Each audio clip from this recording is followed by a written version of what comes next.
you've only got to think about those tweets attacking Starmer and Jess Phillips and all these other figures in the British government to think, hang on a minute, how do we now deal with a White House banquet or something like that, a meeting at the White House, where Musk is also present?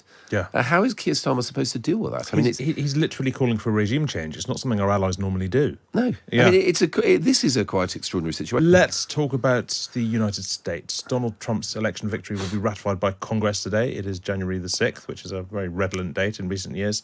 But Biden is still, of course, the president for a while longer, if in name only. What's the dynamic there? Well, I mean, I think we're in this curious sort of state of flux period where, you have a dying administration. I mean, people often talk about them being lame ducks from, the moment the elections happened back in November, and then the incoming administration beginning to shape things.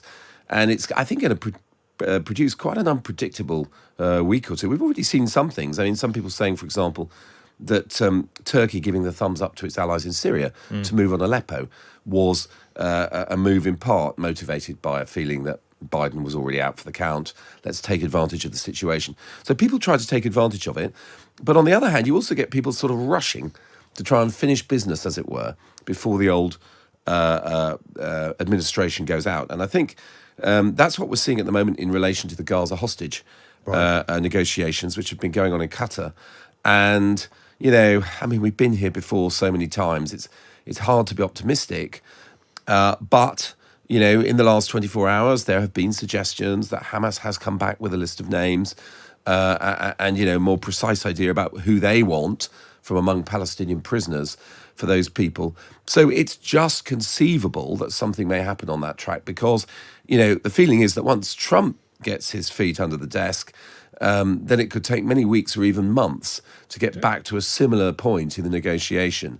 And is the thinking there that, I mean, one would assume that that Trump rather will be more pro-Israel and more hostile to Hamas, not that the current White House is friendly to Hamas. But is the thinking there that the dynamic would be dramatically different under Trump, or more just that the mere business of transition means that everything will get put on hold for a month or two? Well, I think... if you look at the people that Trump has selected, for example, his ambassador to Jerusalem, and it is Jerusalem, of course, with the US, not to Tel Aviv as it is for most other countries, various other appointees, it's a disaster for the Palestinians. There's no two ways about it. Now, you might argue that creates a negotiating incentive to try and achieve something in these last days of the Biden administration. Does Netanyahu then overplay his hand because he knows what's coming? Very, very hard to say. But there's been a lot of attention around the number of 34 has been used and whether 34 hostages can be freed in these last days. There's another negotiating effort, by the way, going on with President Biden's envoy for Lebanon, because the deal that was done before, the ceasefire, it's only got, I think, 2-3 weeks to run. It was a sort of 60-day ceasefire. And there's been a fair bit of huffing and puffing from Hezbollah and from the Israelis that, we're ready to, start the war again. Really? Yeah. So it doesn't actually end until after the inauguration of President Trump. But I think there are attempts going on in the dying days of the Biden administration to try and buttress that Lebanese ceasefire and try and make sure it doesn't slip back into an open conflict. So in some sense, you might say, some of these could be positive outcomes if the diplomacy gets some kind of head of steam, but it really is dying days kind of stuff. Biden's also doing things domestically before he's gone. There's just been a big mass offshore oil drilling ban as well. This kind of thing, I mean, presumably if Trump doesn't like it, he can just overturn it. But is it just about binding his hands a little bit, slowing him down?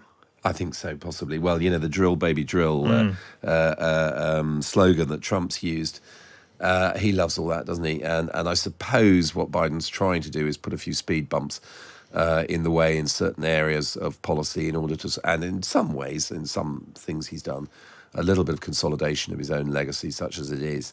But, as you get the power flowing to the incoming administration, you start to get people trying to get readouts. And once again, here, I think there's scope for some instability and fear or whatever going around the Middle East. So one of the things that's emerged in the Wall Street Journal yesterday was a briefing from Trump officials saying they're actively considering bombing Iran to stop the nuclear program there. There had also been some leaks along the lines of, oh, well, if you want to stop the Houthis attacking shipping in the Red Sea, why not just take it up with Iran and have a go at them? So there are people in the Trump administration who think along those lines too. So as the new administration comes in, there'll be lots of people trying to read what's going on. And when you get something like that appearing in the Wall Street Journal, which clearly from an Iranian perspective would be a disaster, one assumes it would be a joint US-Israeli attack on their nuclear facilities, their air defences having already been taken down by the Israelis a couple of months ago. You've got the potential for all kinds of other stuff happening.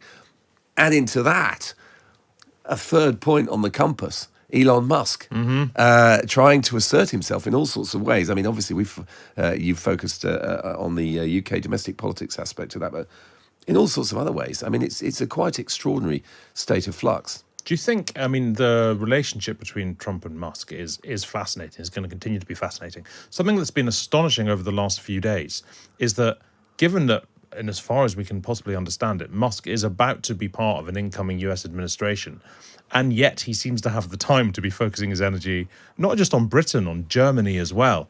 That doesn't really point towards a man who's really going to sort of knuckle under and get on with the job at hand, does it?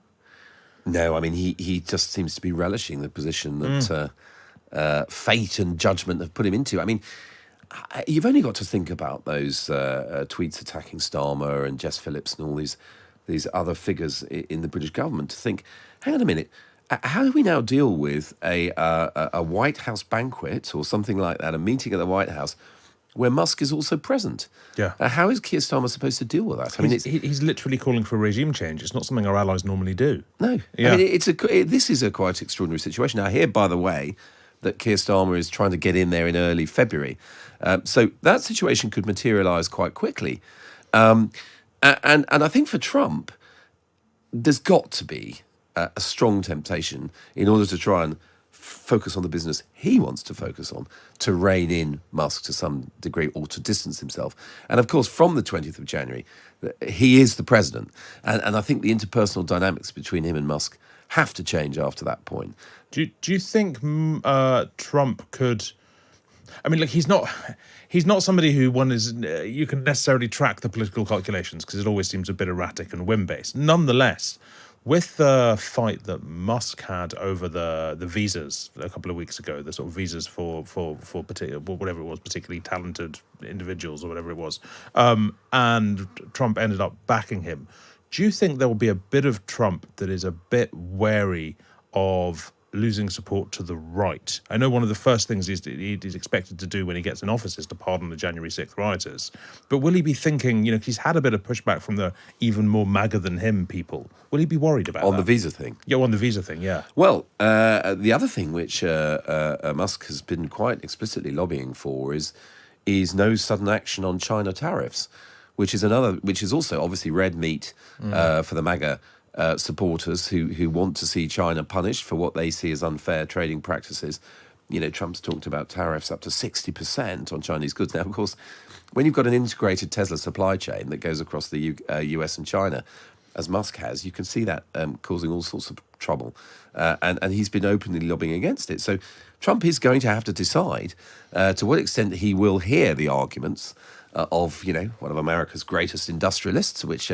you can argue that someone of that ilk should always have some influence on policy, as it was in the visa case, or whether he has to cut his losses. I mean, it's going to be fascinating seeing how it works out. And of course, if we take Trump term one as a guide, people fell out pretty quickly with Trump during his first administration. So. It's fascinating. I mean, Musk himself, of course, has such personal power, unlike many of Trump's cabinet appointees, that there'll be risks for Donald Trump in sort of casting him out. If one of his first acts is indeed pardoning the January the 6th rioters, what's the impact of that likely to be? Because they won't just be out of jail. They'll be out and talking. They'll be out and making a noise. And the whole. I guess people don't still want to discuss necessarily too much about what happened in the last but one election. But they do have a narrative that it was stolen. They do have a narrative that the Capitol wasn't stormed when in fact it was. And this sort of noisy crowd injecting itself into US politics again, it's quite a thing. Yes. Well, look, I find it interesting. I mean, presumably, if he does a widespread or total pardon, they'll all just be very happy, won't they? And they'll say one or two obliging things about Trump, and people, sometimes the experience of jail, it causes people to seek a quieter life, and sometimes it radicalizes them still further. So where they end up, I mean, who knows? There's clearly another series for Gabriel Gatehouse there with his with his Coming Storm podcast. But I mean, I think your questions about does the sort of MAGA revolution kind of eat its president or whatever in the longer run? It is a fascinating question. I mean, and I suppose we'll see it develop through Trump term 2 as to where does it focus for the future, and does it regard Trump as somebody who has successfully fulfilled its objectives, or begin to feel he's a bit of a either a sellout or somebody who's been co-opted by the swamp. Well, you would assume that because a lot of its objectives, that MAGA objectives, are not necessarily reality-based. Any reality-based administration is going to struggle to give them what they want. Because look, you mentioned, before I let you go, you mentioned this hint that was given that the members of the Trump administration are thinking about military action on Iran. Yeah. In his first term in the White House, one sort of almost consistent thing about Trump was his huge reluctance, his huge wariness of allowing America to be involved in any kind of new sort of military conflict, his wariness of being seen to be responsible for that happening. Do you think that will last? My reading of it at the moment, the signals, is that Trump is trying to intimidate Iran into entering into new restrictions on its nuclear industry. The fact is, I mean, you don't really announce that you're going to go and bomb someone in that way if that is seriously your intention. I think it can be seen as part of, what in Trump's first administration was called the campaign of maximum pressure against Iran. In some ways, it was successful in the first term. I mean, after he killed the Revolutionary Guard General Qasem Soleimani, there was complete shock in Iran and a feeling that they had to be really careful about what they did regionally, or else Trump would provoke a war with them. But then that comes back to your underlying assumption: is he seeking to intimidate, but actually unprepared to go to war? Or is he prepared to go to war? In which case, the intimidation will probably be a lot more effective. And that's around the line, isn't it, with so much of international politics and force, as to, does he mean it? I suspect he probably is willing to join in an enterprise with Israelis to take down as much of the Iranian nuclear program as can be done so by military action. But I think he's definitely going to try to achieve something, but by coercion and threats, before defaulting to the military option. Ross, Elon Musk is fast becoming the most important political figure in this country, in slightly unusual fashion to many observers. What's going on with him, do you think? Why is he becoming interested in the UK? What's his game, do you think? I think this is kind of another move into a more disturbing area, that Elon's preoccupation with power in the United States has now spread globally. So I think he feels it's his, way of saving the world from this. Really, I think a lot of it's driven by immigration. It's a very xenophobic viewpoint that I don't share, especially from somebody who actually was an immigrant to many countries himself. So why isn't Elon in South Africa? Because he certainly doesn't want anybody else coming anywhere else.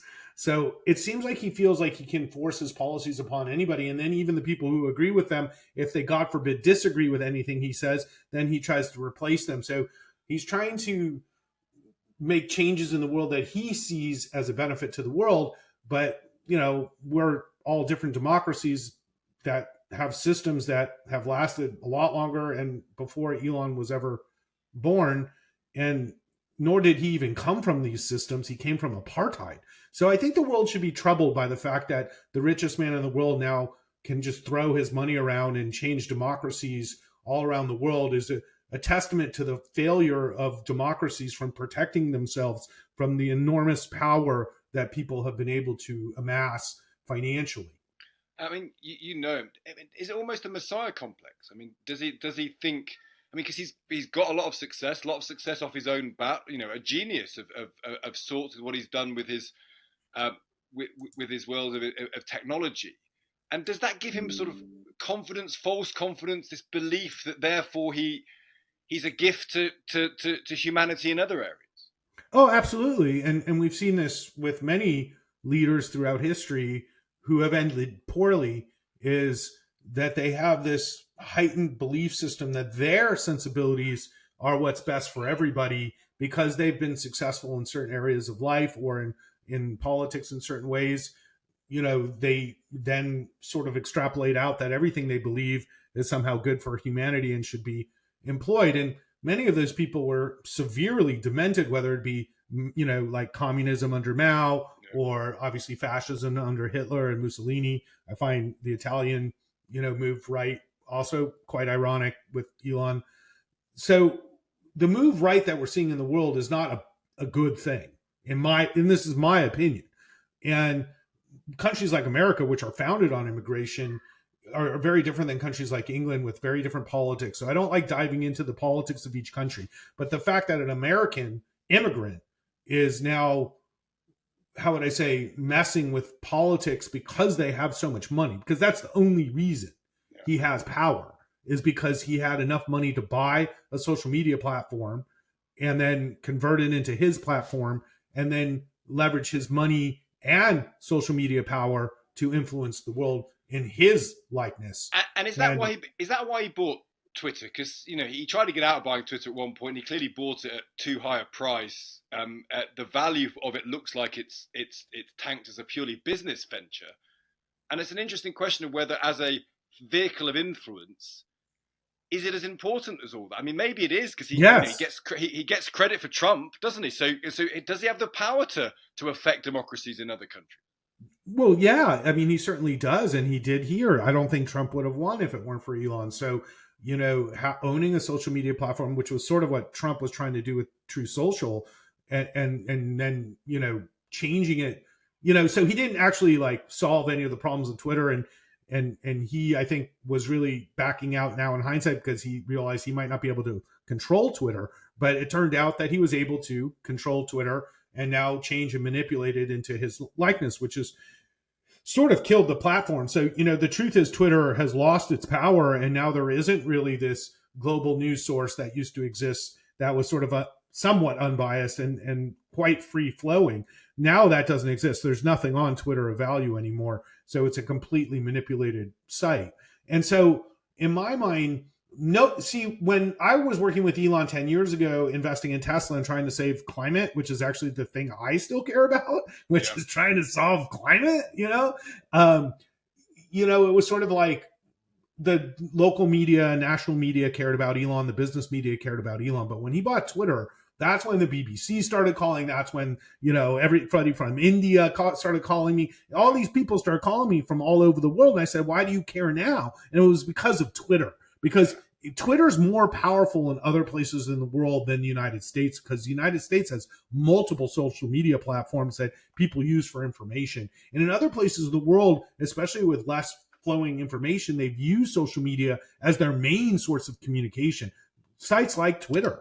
And so it leveraged his wealth in a way that I don't think he realized would give him this much power. Yeah. And now that he realized he had this power and he's used it successfully, now he's like, I'm gonna go to every country I don't like what they're doing, and I'm just gonna change their governments now too. You mentioned climate change, which I think is so interesting about this, because his fellow travelers now, if we think he's a right-wing figure, and you know he supports AFD in Germany, he supports Nigel Farage and reform, well, not Nigel Farage anymore, but reform in Britain, Trump, he's a right-wing figure. These right-wing characters tend not to care about net zero. He made his money from electric cars. He presumably became powerful because of being part of a movement to find clean ways of producing power. How does that work as a right-wing figure now who made his money off a net zero product? Yeah, it's funny because I was at the beach like 2 days ago, because I'm in California and it's still sunny and nice despite the middle of winter. And I was just thinking about how beautiful and how lucky we are to live in California, and the fact that Tesla is now a painful thing for me, because it's still important for me to see them be successful and sell electric cars. Like, to me, we've won. Like, EV sales are great. You can't stop it. Countries around the world have moved to sustainable transportation, but it turns out Elon didn't care about that at all. What he cares about is making a lot of money, and he saw an opportunity, and he certainly, with his skill set, because he's not actually a genius. It turns out he's closer to an idiot in my mind, but like, he's a genius in manufacturing. He's a genius in technology, but he's not a genius at all when it comes to any other area of life. And so I think the fact of the matter is that he knew he could exploit technologies like rocket science and in this case battery technology to make a lot of money, and use the United States government's desire to be in these industries to get government funding to support this vision, because his whole vision was supported by the US government. And so he succeeded in this, and I don't take anything away from how difficult those successes were, and I've been a huge beneficiary of those successes financially. But as a climate guy, there's no question in my mind that all the policies he's pushing today are bad for the environment, including in England, and the party that he's supporting now is anti-climate as well. And so right now, he's the biggest risk to climate is actually become Elon. Which is amazing, because if you think about it, he made his money probably by immigrant workforces and caring about climate change. And his politics now are anti-widespread immigration, and it's crazy, who are anti-net zero. It's crazy. You go to Tesla, half these guys are from India. Okay, just look at the senior management team.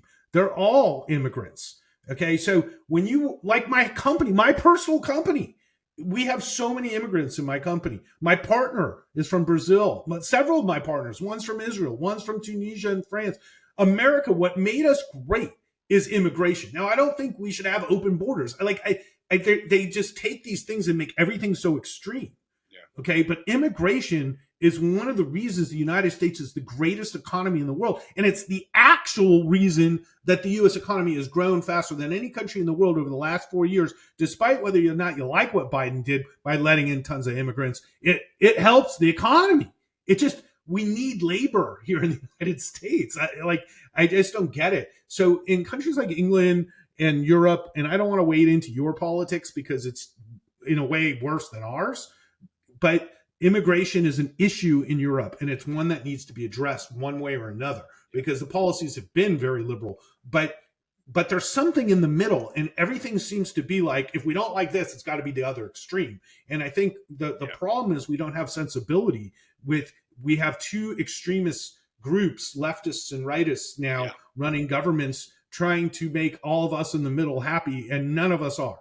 It's a great point. There's a great column in the Sunday Times today by a guy called Matthew Side over here. He talks about sort of how we're kind of algorithmically crippled. You have a bunch of people on one side saying stuff, the sort of the woke ultra liberals, and then they wind up the people on the right, and so the right go further right, so the liberals get more outraged, so they go further to the other side, and you would never end up having a sensible conversation. But see what it is that's not that many people. See, this is the craziness. They have all the time, and they're online talking and posting, and everybody in the media follows all this, and then they sort of get this impression of what the real world is on social media. And one thing I'm sure, because in the last year I've kind of quit social media, and so like, one thing I'm sure of is the real world is not represented at all in any accurate form online. You understand what I'm saying? So how's he got the power? Because I kind of agree with that. And yet there's real world power here, because if Musk plays to the very online people who aren't normal people, and yet he can get Trump elected, and yet he's dominating the news agenda in this country. This country is obsessed with Elon Musk's opinions, often based on a limited understanding of how Britain works, about Britain. And he's going to affect the British democratic system. How can those two things both be true? That there's a very online world, which is not the real world, and yet the real world seems to be incredibly influenced by it. 100%. And part of that is from the traditional media, then amplifying the views of social media, which are inaccurate, and then social media attacking traditional media, saying it's all false because they're trying to actually report news. So one of the real crimes of the last several years is the fact that all traditional media has now been tarred as false or fake news. Yeah. And so what is truth is now whatever is repeated the most. And so, Musk doesn't care about truth. Musk cares about there is no truth. It's what you repeat the most. This is the Trump thing. So if you want to know how it works, the way it is what is true is what you say the most. And so if you just keep saying it, it's true. And so if they say that a bunch of immigrants bombed New Orleans and we got to stop immigration, people just believe that's true, even though the guy was in the U.S. Army, okay, and was a U.S. citizen, born and raised here. But the stories online started with it's an immigrant, it's an illegal immigrant who just came here and by the time they get to the real story, it's like maybe it's only 2 or 3 hours later, but all these people's opinions are somehow just formed. And so, it's a really challenging time for people to get good information.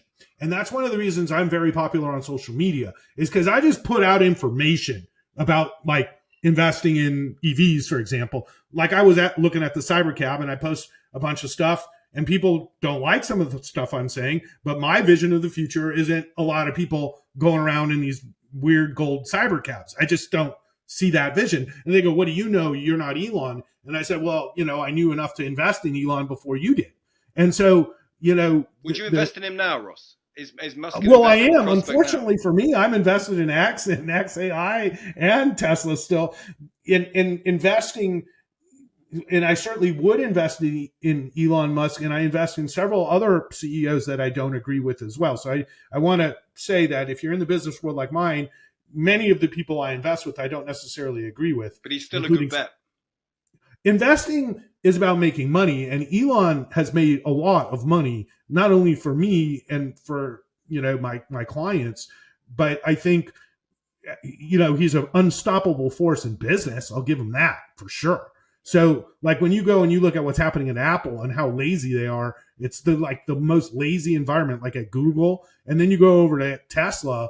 I mean, so it's I'm not trying to take away what Elon's accomplished as a business person. And he's inspired me dramatically in my own business, in my own, I've learned a lot from that. So I want to separate. I have my personal opinions and I have my political opinions and I have, my online opinions, which I minimize now. But, from a business perspective, I'm in the business of making money and I'm going to invest with people who are going to make me money. And Elon's a guy that's going to make you money. So just finally, before you go, Ross, he's a good bet. Is he a danger? Is he a danger to the world? No, not in the sense of ultimately, I don't think Elon is a character like a Hitler or something where there's some real evil intent. I don't think that at all. I think he actually thinks he's doing good. It's a misguided, issue. But what I really think is that he's battered around by his emotions. He has very fundamental emotional problems from being an abused child. And, if you read the book, the first couple chapters about his life are horrendous, And so, I want to separate you might not like a lot of things he's pushing, but I don't think it's meant under the guise of evil. I think it's just a misguided viewpoint, especially anti-gay, anti-immigration, because he personally is that.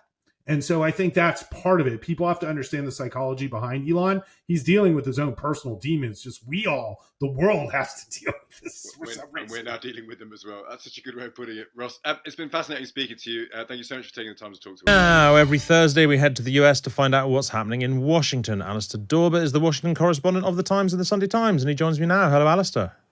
Morning, Hugo. Happy New Year. I think I'm still allowed to say that. This is my and to you too. This is my policy. Happy New Year. Happy New Year to you too. The Supreme Court is supposed to sentence President-elect Donald Trump in his hush money trial tomorrow. What's happening there? Is that really going to happen?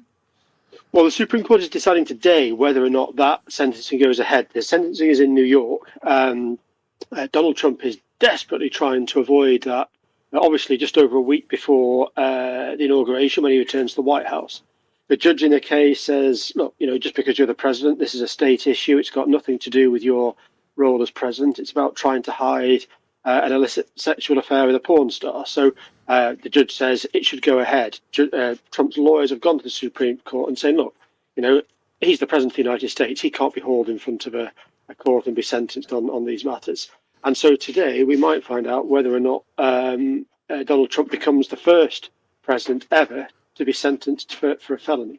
Wow. I mean, how likely is it that this is going to go ahead, and what difference does it make to the inauguration if it does go ahead? These seem like astonishing things to be talking about at all. Well, quite. I mean, it's unclear as to whether it goes ahead. I mean, trying to predict what the Supreme Court might decide is a very difficult thing to do. In terms of the inauguration, it won't matter at all, I don't think. The judge in the case has said that while he wants to press ahead with the sentencing, he's not minded to hand Donald Trump a custodial sentence. It'll be some sort of fine, some sort of sanction.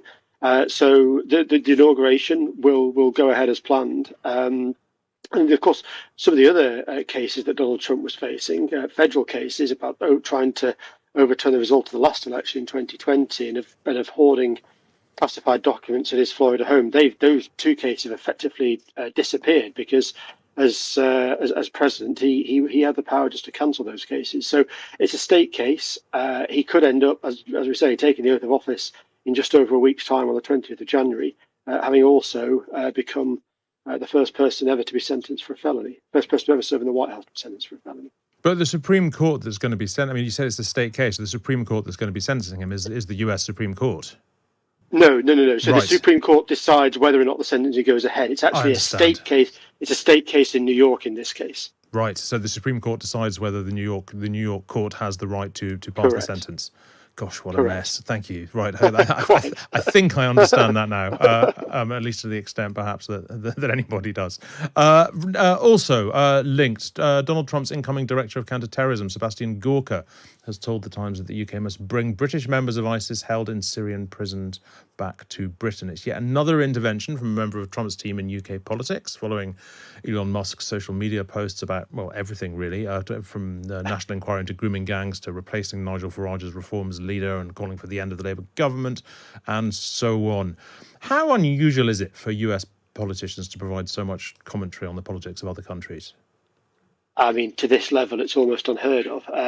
Donald Trump has actually been quite nice about the UK. He met Prince William a few weeks ago in Paris and was very complimentary. But if you're Danish, you know that he's got his designs on Greenland and also on the Panama Canal. I mean, I think it's unprecedented. It's unprecedented, first of all, to have an administration that's not yet taken office to be so vocal on foreign policy and the domestic policies of some of its allies. But it's also the characters involved. I mean, Sebastian Gorka is going to return to the White House. He was there in Donald Trump's first term for a very short period of time. And Elon Musk has really got no real role at all. I mean, he's been put in charge of an efficiency unit that Donald Trump has set up, but that didn't have any constitutional bearing. I mean, I know that a lot of European leaders, including Keir Starmer, have said, look, this is getting to a point where it's ridiculous. It's starting to feel as though it's trying to interfere in the domestic politics of other countries. I think Elon Musk would probably say, yeah, spot on. That's exactly what I'm trying to do. He spent more than $270 million backing Donald Trump in the US election. It seems to have worked pretty well for him. I think it's unprecedented, but I think it's something we can expect to see quite a bit more of. Is there any argument that this is good, that at least they care, that at least they're noticing we exist, that there's the sort of potential here, if they're so concerned about what happens in Britain, for a really, like a new age of a glorious special relationship between Britain and America? I think that's not necessarily the spin Downing Street might try and put on it, but who knows? I mean, Elon Musk is someone who's achieved great success in his life. He's been a very, very successful businessman. He's the world's richest person. Maybe there are people in government and in Westminster who think, look, we need a little bit of this stardust to reflect on us, and maybe they're listening to Elon Musk. We can sort of benefit in some way. But if you look at the sort of details of the tweets and the accuracy of some of the things that that Elon Musk is saying about the UK and other European countries, it does leave a little bit to be desired. Look, I mean, what do we know about the evolving, if indeed it is evolving, relationship between Elon Musk and Donald Trump? I know there have been suggestions in bits of mainly the American press and mainly the more sort of liberal left-wing parts of the American press that this relationship could be on the verge of breaking down, that Trump's getting irritated with Musk, wants to rein him in, minds being told that he's in his pocket and so on. Is that just sort of wishful thinking from the American left, or is there any evidence for that?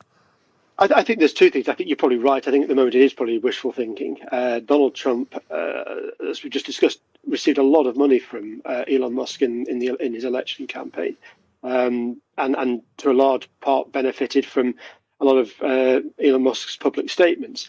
I think as we go forward, some of the things that Elon Musk believes in, for example, visas for overseas workers to go and work in Silicon Valley, is not the sort of thing that Donald Trump's MAGA base believes in. They believe that a far fewer of these visas should exist.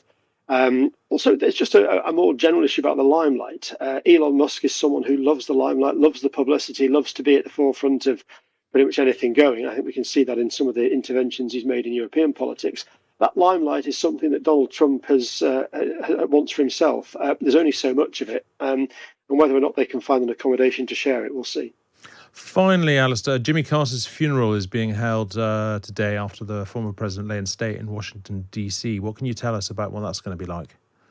It's going to be quite an event, I think. All living former presidents, including Donald Trump, are going to attend at the National Cathedral in Washington.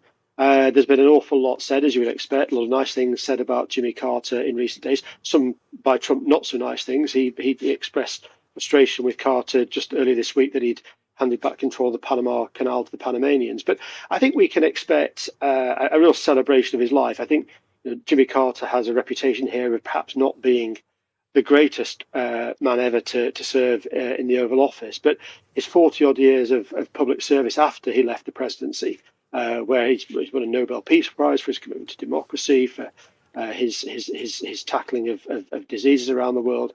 I think he's deemed to be the sort of person that Americans live up to, and of course, the only American president ever to live to 100 years old. And look, I guess Kremlinology might be the right word of seeing all kinds of past presidents assembled together is always fascinating.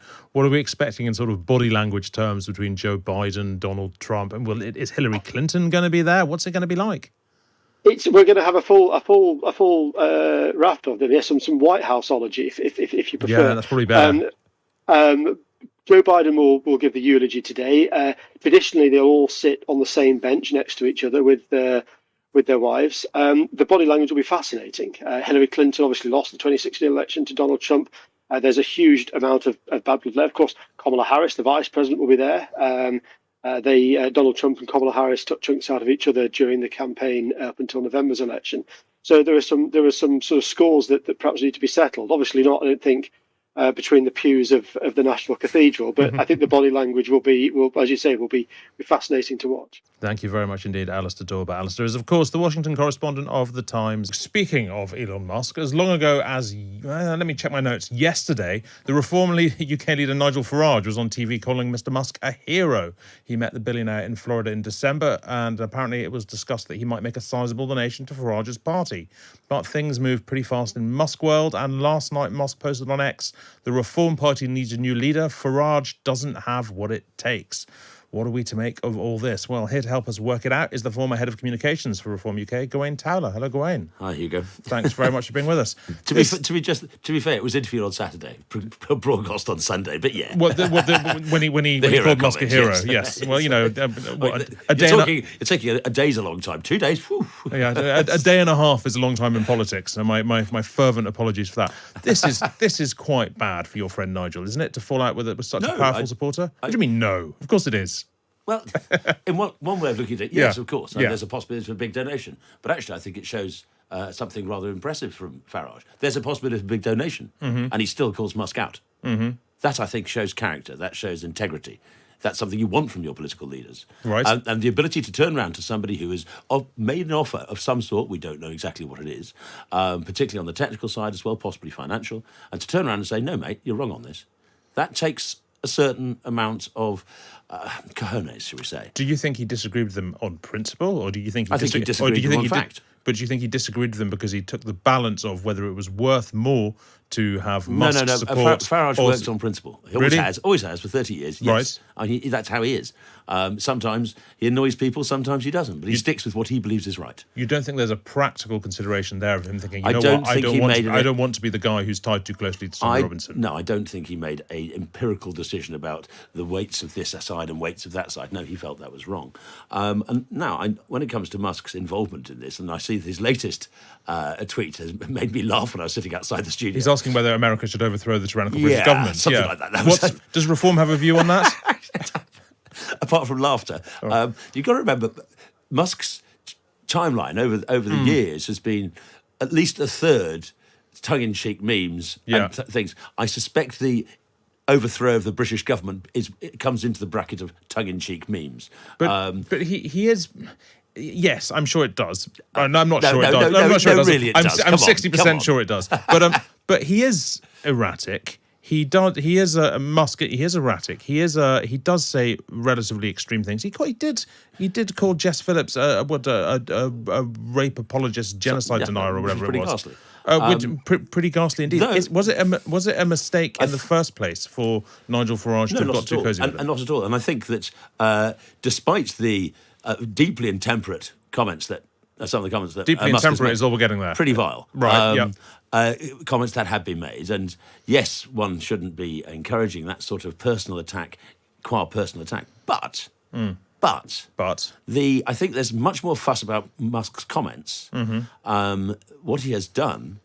There have been hundreds of articles for many years about the rape gang crisis in this country. A story revealed by the Times in 2011. Yes, and Andrew Norfolk, and then you had Sue Reed, and you had others going into this at length. But whilst we saw, I think, 220 odd people imprisoned over that, what we haven't seen is a root and branch look at how this was allowed to continue. And I think what Musk has done, for good or ill, and I think for good, is to blow that open. This has blown that open. And the way that Starmer today has shifted to a certain extent, let's talk about Musk. And Musk and millions of people in the country are saying, no, let's not talk about Musk per se. Let's talk about the fact that our authorities, our institutions allow this to continue. And we have all sorts of examples of girls being arrested for being drunk with their rapists. We've got all sorts of examples of police looking the other way, of social services looking the other way, politicians not really engaging, politicians being Simon Danczuk was given a really hard time for what he did in Rochdale. Sarah Champion had a hard time, and Trier. These people who did stand up were pushed back. And I think that what Musk has done with his colossal reach has blown that consensus apart. So that, no matter how the intemperate language, no matter how some of those vile comments were made, that is a good thing. Well, I mean, but Starmer was the DPP who greenlit the prosecutions of a lot of these people and Jackie Smith was the Home Office and police who were working on these cases say they valued his support. Jess Phillips has worked her entire career in safeguarding girls. And yet her description of the mass thing in Cologne was just like a Saturday night in Birmingham. She's not absolutely whiter than white on this. Let me ask the question. There are the two aspects to this story going back to, and again, as a leader writer on the Times, this is something I was writing about 15 years ago, a huge amount. And yet it continues. Well, I mean, whether it continues to the same extent it was happening then. The point being, there are two aspects of this story. One is safeguarding the girls who were being abused at the risk of abuse. The other side of this story is getting stuck into the communities where these abusers come from. It seems to me Reform, like Musk, is much more interested in the second half of that than the first half of that. I don't think that's true. I remember back in the day when I was UKIP, being in Rotherham, we had a bunch of Rotherham councillors. I remember talking to some of the victims then. This is 2007, 2008, 2009. Soon after it started to break, soon after Norfolk's superb journalism, and dealing with some of the fallout then. So this is something that I know Nigel's been engaged in, but Nigel has always been very much, at that time, he was focused on the big picture of Brexit. And whilst he was aware of this wasn't his... UKIP didn't have the capacity to do 7 different things, and this is one of those things it should have done and could have done maybe more. We did wave sticks, but I think one of the... In some ways, a little bit like Enoch Powell making the Rivers of Blood speech meant that nobody could talk about immigration for 30 years. And it was a colossal mistake for him to have made that speech. It was an appalling speech, and it killed discussion. In the same way, back when Channel 4 was just about to produce its documentary, Nick Griffin of the BNP was out in Rotherham looking for evidence. And because the BNP had picked this up, the authorities pushed it back. And because it was Nick Griffin that did that and the BNP that did that, the state, the establishment, decided it was too impolitic. It would give the far right. You see what I'm saying? And I think that is, we, society, decided the rise of the far right was more scary than the mass rape of girls. Do you think there are going to be Reform supporters, Nigel Farage supporters, who are disappointed by his refusal to embrace and support Tommy Robinson? Oh, there have been for ever since day one. Why? Because some of them believe the hype, some of them believe Tommy Robinson's perspective, and I don't think Tommy Robinson is the worst man in the world. He's not. I wouldn't call him a friend. He's not somebody I like, but he's not the worst man in the world. Some of the people he works with, I think, are far, far worse than him, and I think that is part of the problem. I do think that the book that was thrown at Robinson, or Yaxley Lemon, or call him what, is much bigger and heavier because of his political perspective than it would have been if he was somebody else. But to call him a political prisoner, I think, is overstating it. He was jailed for. I know what he was jailed for, but the point is, I think he has been on the receipt of an awful lot more than somebody in a different political, if somebody on the left would have been, because he is of the right. And I think that is true. So, is he a political prisoner? No. Has the punishment meted out to him over the years been disproportionate because of his politics? Quite probably. Let's talk about what happens now. Presumably, first up, the idea of a big donation from Elon Musk is dead in the water. Yeah, but Elon Musk a couple of years ago was saying Trump should retire. So, hey, who knows? So you think he might still come around? I think the relationship between Farage and Trump is so much stronger than a small spat on the internet. Mm-hmm. Yes. Do I think... I never thought there was going to be a donation from Musk in the first place. It was something invented by, dare I say, your colleagues in the Sunday Times, as far as I can work out. But it is an interesting relationship. Musk is... We see that's an ash tree, that's an oak, that's an elder. He sees the wood. We're in it. He sees the wood in a way that we find it much harder to do as Brits in that political sphere. And so his vision, and he is a genius, but he's brilliant at sending things into space. I'm not entirely sure he's brilliant at spotting all the details on the ground in the UK. So look, he said on X that he likes the look of Rupert Lowe's, another one of Reform's yes, MPs. I know, but maybe he'll be annoyed by Rupert in a couple of weeks' time. Who knows? Do you think is there going to be any push in Reform to change leader in order to... You've literally seen the Reform membership under Farage increase from 29,000 in June to 175,000 now, and you think and that's all under... this is all before Musk kicked off. All of those people suddenly go, "Ooh, no, I don't want Nigel." No, Gawain, they want him. You yourself are now 14-1 to become leader. So I gather. So maybe you're playing this wrong. I think the polling was fixed. I'm absolutely convinced the polling was fixed. I must be, I don't know, 2-1 or evens. Gawain Taylor, thank you very much. Gawain is the former head of communications for Reform UK.